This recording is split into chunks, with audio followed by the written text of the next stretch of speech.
Good morning. This is yet another installment of the Shade Tree Mechanic. I am your host, Adam, and we are back today talking about the John Deere. Now, I went over some things last video about checking the battery and the terminals and making sure that you are in fact requiring a new battery if you're not getting the motor to start on these mowers, and checking to see if that is in fact the case.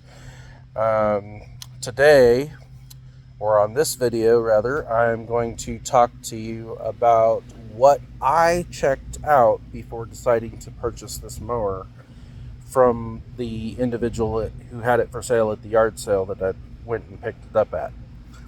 So I will get into some things here that I look for when it comes to riders, and the extent in which I check these things out on the riders is going to be quite a bit more, because there's more to them than if I was just checking out a push mower or a self-propelled walk behind, something of that nature. Now, there are other pieces of equipment that are even a lot more complex than your standard riding tractor for your garden tractor and lawnmower variety. And if I ever come across one of those that is decently priced enough that I figure I can fix it and flip it, I will go over that in another video to tell you how much more extensive that is. Last video I talked about a potential problem that I was having, and I was thinking I might have to work on the transmission a little bit, because it seemed to me that the mower was a little bit slow.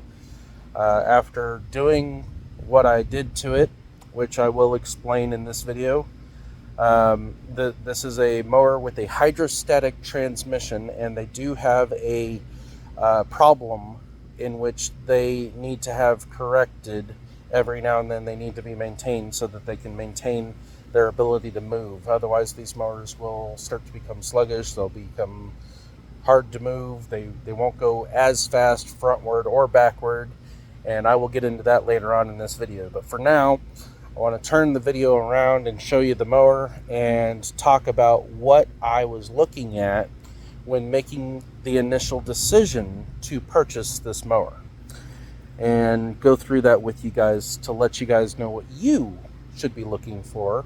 There may be some other things, but you want to definitely check these things out and make sure that you're doing your due diligence on these things. Okay, so I'm going to turn the video around.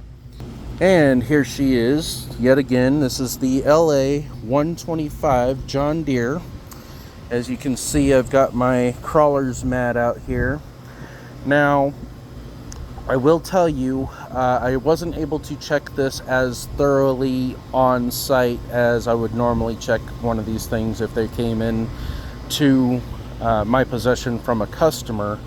I usually like to go through the entire mower whenever I get a customer's mower, because and I can do that here at the house, because I want to make sure that I know what has been done to the mower. You can't always rely on what the person who has the mower tells you, because their knowledge may be limited, or their knowledge of that specific piece of equipment, on its maintenance schedule, so on and so forth. Things of that nature could be very limited. But for now, I want to go into what I looked for on site.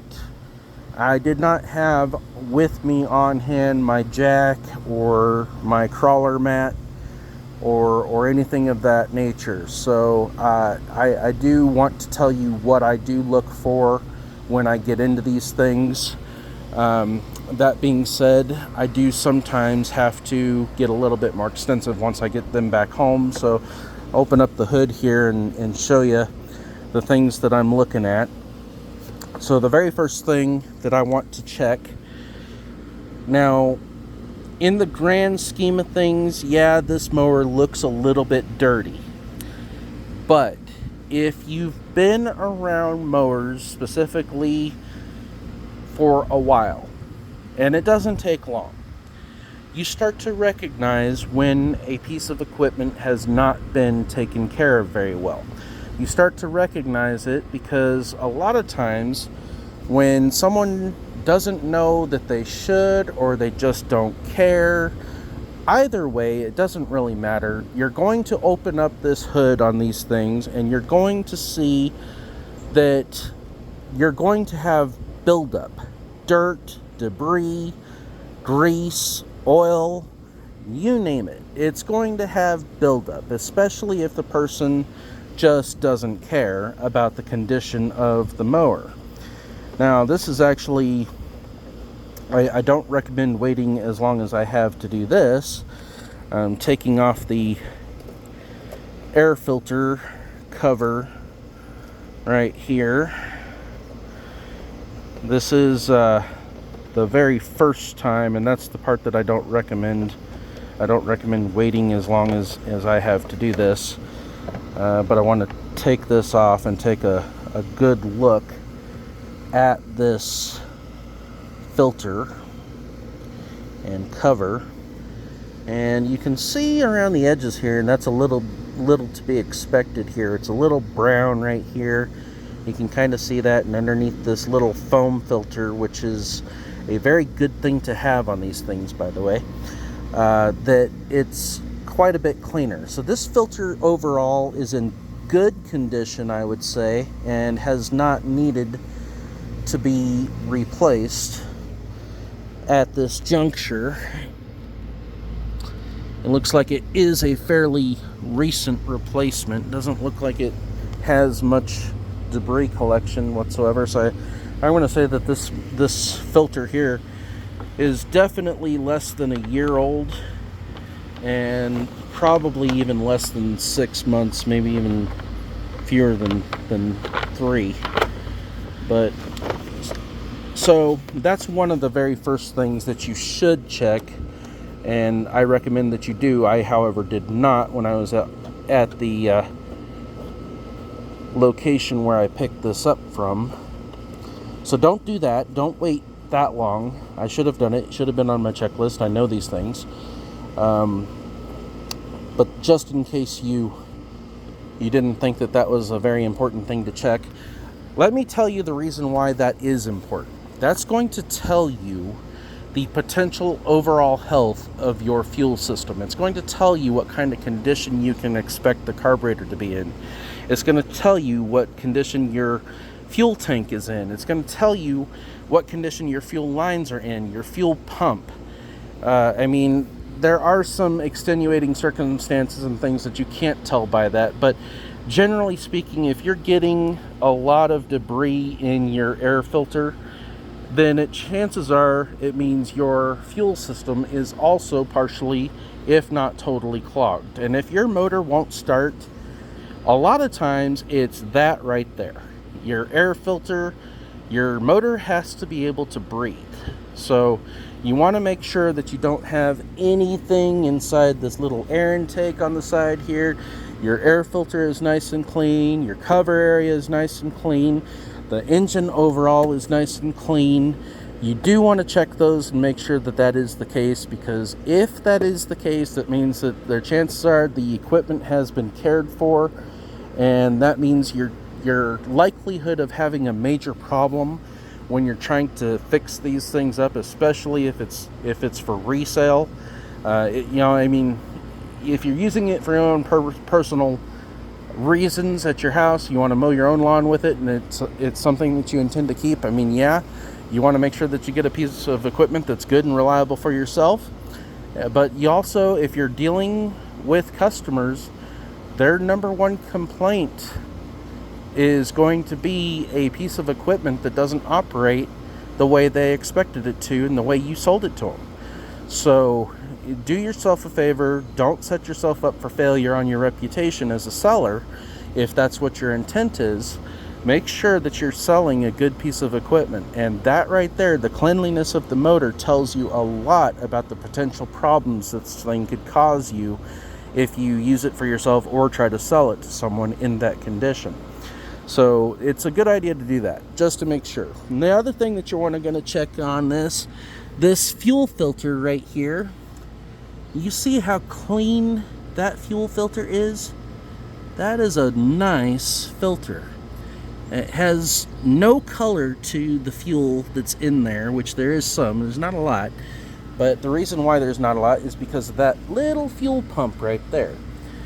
Now, there are some things that arise, electrically speaking and mechanically speaking, in these little fuel pumps that you may not necessarily be able to tell right away just by looking at how clean the motor is and how clean the air filter is. But generally speaking, if there's a problem with that fuel pump, no matter how clean it is, this motor will not start.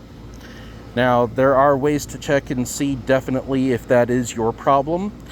You can bypass the fuel pump in a lot of ways, a lot of times, but not with this particular mower. This particular mower requires a fuel pump because it is not a gravity feed.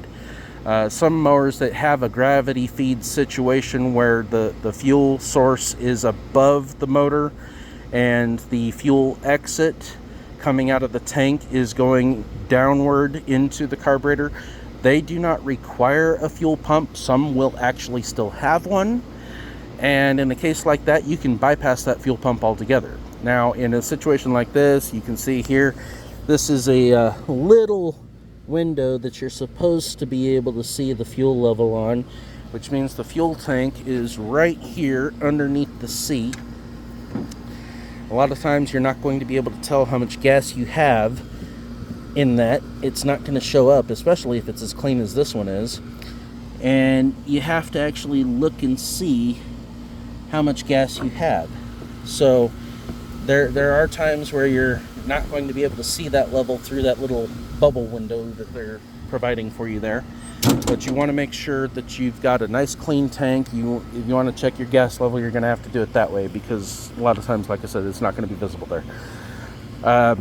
So you're not going to be able to bypass the fuel pump in a scenario like that in this way with this one. What you would be able to do is you would be able to see by shooting starter fluid or something like that directly into the intake on the carburetor. And if the motor fires and stays firing while you're spraying it, you know, there's two possible issues there that can arise that you would be concerned with. The number one concern is usually going to be your carburetor. The second one is going to be your fuel pump. So if you're getting crank over, you know, you try to turn the key and the motor is trying to turn over and everything, but it's not. Those are your two primary suspects right there. And a lot of times you can eliminate the carburetor immediately based on how clean your motor, your filter, and the air intake is on these things. So that's one of the first things that I check. I also want to check and look at the battery. I want to look at the terminals. I check these things out right here. What I'm looking for is a bluish green or a rusty buildup. Okay, I'm trying to make sure that I've got a good electrical connection, and you can see there's still some bluish corrosion on this one, but this looks a lot better than it did yesterday when I initially got a hold of this battery and was thinking I was going to have to change it. But I put that wire wheel on it and I cleaned all that up. It's got a good connection now. I don't have any problem with spark. This thing fires right up like it's not a problem whatsoever. And that's exactly what you're looking for. Now, there are some minor things that you may want to look at. I mean, yeah, of course, here you do have a little bit of dirt buildup on the head cap, and you know that's to be expected. That's not unusual at all. The other thing that you want to take a look at, if you can, this motor's a little hot right now, so I'm going to take a look here real quick. You can see this wire. This is the coil wire. This is what starts the motor. This is what creates the electrical spark for the spark plug to start the motor. Now, this is a single head motor on this thing. Given the fact that it's a 21, it's actually a little bit large for a single head motor, but you know, these Briggs and Strattons, you know, most of them are pretty decent. and you don't have to worry about reliability or anything like that with a lot of them. There are some exceptions to that rule, of course. The Intech version of this motor, I'm not a big fan of, but I will tell you that this one right here seems to be a pretty decent motor. I've seen plenty of these, and they just seem to go. They don't have really much problem. The other thing that you're looking for in regards to resale value, cosmetics. Now, a lot of people like their stuff, even if it's going to look like garbage, they want their stuff initially to look pretty. They want their stuff to look nice. Now, you can see there's some condition issues here on the seat of this John Deere. John Deere is known for this as being an issue. Some people will have a problem with this cracking on this seat. Others will say, okay, I can replace the seat relatively easily. I don't have to worry about it for now. It's in good enough condition that I can still use it, and they're not going to have a problem with the seat in this condition. You can get seat covers, seat protectors for these things that will make them look okay. Some people don't like the look of that. Some people would rather have it just look like this and just leave it at that. But you want to look at overall aesthetics, because people do buy things on a visual appeal. That being said, that is what most people will look for. It's not just the quality of the machine, it's also how good it looks to them. It doesn't matter that the equipment will run and do its job to most people. Most people have some sort of aesthetic that they look for when they're buying anything. And it doesn't matter if it's yard equipment, shoes, socks. I mean, fashion, yeah, that's a given. You want a shirt that looks good. You want pants that look good. You want shoes that look good. You want to generally look good when you go out in public. Well, these pieces of equipment, if they look good, if they look visually appealing, they will sell faster than if they look like they are 30 years past needing a paint job. If they're severely corroded or they have a lot of rust or anything like that. And speaking of which, I'm looking at the deck right here, and it is showing signs of wear on its paint. Again, John Deere is known for that, but then again, a lot of mowers are. It doesn't seem to matter what the company is. But you have to look at the overall condition of the chassis and the frame. Is it looking like it's falling apart? On this mower, an obvious no. This is a very well kept piece of equipment. Even the exhaust pipe here. Now, most people would sit there and say, well, it's an exhaust pipe. Of course, it's going to look like garbage. This one does not. This one looks almost like it came right out of the factory, just like this. This one is in fairly good shape. That being said, you want to take a look at your wiring. Make sure when you're looking at your wiring, check your connections. Make sure that you look up underneath the dash, check everything out. Check your ignition switch, which is right there. You want to check everything. Your PTO engage, which is right here. You've got a PTO control cable right here. You want to check these things and make sure that there's no fraying in them. You want to make sure that the spring seems to be in fairly good shape. This mower, again, was told to be about 4 years old. I will verify that information when I can. I haven't had a chance to actually do that yet. But you want to go through and check these wires. You want to check the condition of them. You're looking for any kinds of signs of corrosion or cracking or shorting or anything like that that's going to prevent this mower from doing the job that you advertise it when you go to sell it as being able to do. So that's the most important things right there, is going to be the cleanliness of the motor, the cleanliness of the air system, the cleanliness of the fuel system, the cleanliness of the fuel tank, the cleanliness of the battery and its service life, how old the battery is, the condition of the wires, back to the aesthetic. These John Deeres, they've got a real problem with the hoods cracking. Now, this one is in great condition.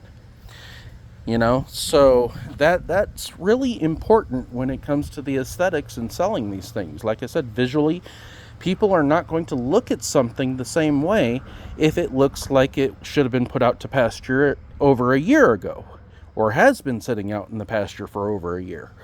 You know, if it's been sitting out there and it's been neglected, you know, that's going to be a thing. The other thing that you're going to want to look at, and this is a minor thing, is going to be the tires. So you're going to look at the tire tread. You're going to see how worn it is. You're going to look at all the tires, not just one. But you're going to get a general idea of how well this piece of equipment was taken care of just by the general aesthetic and condition of the thing. Then, of course, the very next thing that you're going to want to do is start it up and listen to it. If you hear any kind of major noise or engine knock, or you hear a hiss or anything like that when you're not operating the blades, or driving the thing back and forth, you know, if you've got the thing just sitting there and you hear a hiss, that could be an exhaust leak. It could be a loose head cover. I mean, there's any number of things that could be that you want to make sure that you're taking a look at. So you have it sitting here in front of you. You want to run it. You want to listen to it. You want to look at it. You're going to look for specific things. You want to look for any kind of sparking when the system is on. That'll tell you if there's a short. You know, a lot of times if there's a short, the thing won't even start. Another thing that you're going to want to look at is your flywheel. This is your flywheel right here, and it's still actually a little bit warm. I just had this thing running just a minute ago. And you're going to look for wobble. You're going to look for bounce. Okay? If you've got wobble or bounce, then you've got a potential problem with either a bent crankshaft, or you've got a flywheel key that's going to go out on you pretty quick. Take a look and see inside the flywheel, the air housing here. You want to make sure that the flywheel looks nice and clean. This has been kept up really nicely. And of course, you want to check the brake system. You want to check how the machine moves forward and backward, how quickly it responds. Like I said, I did not have my jack or my mechanics pad with me. That's just some of the basic things that you want to start with on top. Of course, you want to check the oil. You want to make sure that it's got good color and it's got good level. If it doesn't have good color, if it looks like it needs to be changed, a lot of times you can tell if it needs to be changed by how shiny or how dirty this oil filter is right here. So you can see, and the mowers with these hour gauges, they have a warning system on them that says when you need to do an oil change. So these are things that you need to look at. You also want to check. I'll move my mechanics pad over here because I'm going to go downstairs here pretty quick. You want to check your deck, raise and lower, okay? Make sure that the deck goes up and down to its full extent, okay?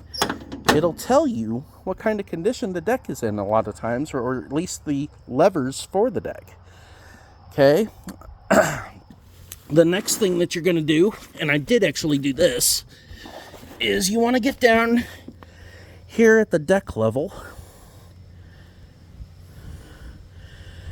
and you want to take a look. Let's see if I can zoom out just a little bit. You want to take a look at the deck engage belt, which is this one right here. This deck engage belt looks like it's fairly new, and it's not cracked. It's in great shape. I'm pretty sure that this is the correct size belt for this. This is a 1/2-inch belt, although I would prefer a larger belt because of the pulleys that you're engaging here have a wider space to deal with.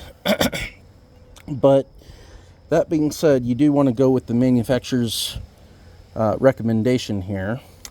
The other thing that you want to look at is your steering gear. Let's see if I can find it here on the picture.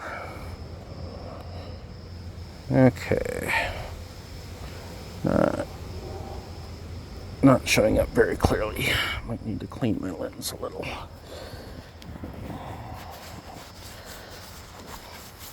got mosquitoes.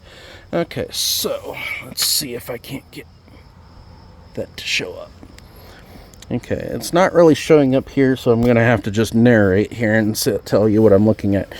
So I'm looking at a geared cog right there. And you want to check the teeth on that. You want to make sure that those teeth are in good shape.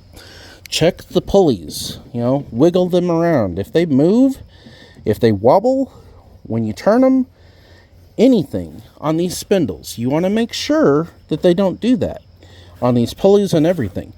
These spindles are actually covered, so I don't have the ability to check those in camera view, but I'm trying to move them and they won't move. That's good, because that means that the bearings are nice and tight. You don't have to worry about that. Check all of your cables, your engage cable, which is coming down around here. You've got this engage cable, it mounts right here. That's your PTO engage for the belt on the deck. Check your connecting rods to the deck. Make sure that those are good. Your connecting rod comes directly from this little bracket, this little plate here up at the front. And then you've got your mounting plates right here. And, you want to make sure that those are all in good shape, that there's no rust or anything. It doesn't look like the deck mounts are falling apart. And you want to check your adjusters. Make sure that those are adjusted correctly. You do want to have a slight pitch on your deck when you put it down. You don't want to have it exactly level, because that puts strain on the blades. So you don't want to bog down the motor, bog down the transmission. You don't want to do any of that when you've got these things going. So, you do want to have a slight angle on your pitch. It helps with the blades. And usually that angle is downward towards the front. So you've got a rake, basically, is what it is. So you want to check that out. And if you don't have a jack with you, if you don't have a mechanic's pad, and you do want to check the blades. Now, the blades are one of the least important things, but if you do run the PTO and everything, it's going to tell you some things. It's going to tell you the overall condition of the deck. It's going to tell you the overall condition of the mower, because if you engage the PTO and the motor bogs down, then you've got a problem. You're starting to lose horsepower. You've got an issue with the motor in that scenario, and you may need to rebuild part of the motor or all of it, or just get a replacement. So there are some things, but the primary thing here is you want to check the blades. I've looked at these blades. They're in relatively good shape. These blades are fairly new. It looks to me like they were probably put on last year, as the blades do have some divots in them. It's got some obvious wear from mowing, but I took this out and I mowed with it and I did not see a problem. So technically speaking, you could probably get through an entire season again without taking these blades off and sharpening them. That being said, it's not hard to sharpen these blades, and that is something I will cover at a later time here. And the other thing that you want to check, this goes to both functionality and aesthetic, is these scalper wheels. Okay, you hear that this one's got a little bit of a squeak in it.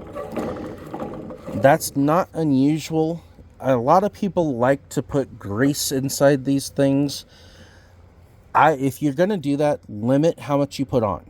And the reason why is because you do not want a collection of dirt and debris and grass and stuff like that inside your hub here.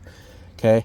If you do that, it'll cause rust. And these things are not easy to replace. You can see the bracket right here. This is welded on. Okay? The bracket for these scalper wheels. These things are welded on. And these scalper wheels, a lot of people will say, oh, those aren't necessary. You shouldn't have to worry about doing those. If they fall off, big deal. It doesn't matter. That's absolutely not true, especially if you are going from one surface to another, or cement is involved, or anything like that. is you can see here the scalper wheel is just below the deck line. And the reason why that is because this will allow the deck to ride up on uneven surfaces without having the blade engage that surface directly. That's important because you do not want the blades spinning at such a high RPM running into something solid. That is the quickest way to kill your mower. You want to avoid that problem altogether if you can. So these scalper wheels are a necessary functional piece of equipment for these mowers.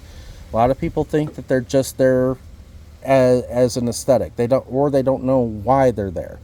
They do have a purpose. They are important, and you want to make sure that the system is working properly. You want to make sure that these things are as straight as they can possibly be. It's not uncommon to see these things bent.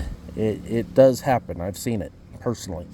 But the wheel itself, look at the thing, make sure it's in decent enough shape. I mean, yeah, they do take a beating rather quickly. You can see on this one, it's got a lot of divots on it. It's got some chunks taken out of the edges here. That's not uncommon. That is their purpose. Their purpose is to take the brunt of whatever you hit first, okay? It's not going to be your front wheels here. The front wheels are just there to help you steer and go in the right direction. It's not going to be anything other than these. These scalper wheels have got to be in decent condition, not cracked, not broken, no major chunks taken out. They have to be able to work properly. A little bit of wobble in them is not a problem. These are not bearinged, so you don't have to worry about that. They're secured by a simple cap nut. And so you only have to worry about changing these things when they are non-functional for you.